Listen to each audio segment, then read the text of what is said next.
Tanpa kita sedar, pengambilan gula yang berlebihan akan memudaratkan kesihatan anak kita. Korang bayangkanlah anak korang macam rabbit yang dekat atas ni. Hari-hari makan jajan, hari-hari minum air kotak. Tak ketakut? Mami perasan tak bila anak over sugar, dia akan start mood, akan swing dan tiba-tiba je tantrum. Gula ni dia akan spikekan tenaga anak. Itu yang buatkan anak korang hyperaktif. Bila hyperaktif, susah pula nak fokus. Jahatnya gula ni, dia akan mengganggu melatonin, menjurus untuk anak susah untuk tidur.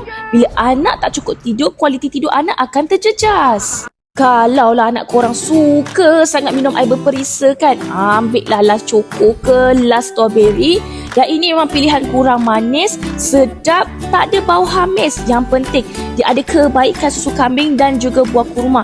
Nama Jaya Coklat tak buatkan anak korang sembelit, tak buatkan anak korang berkahak. Jadi mami, jadilah ibu yang bijak dalam pemilihan makanan untuk si manja.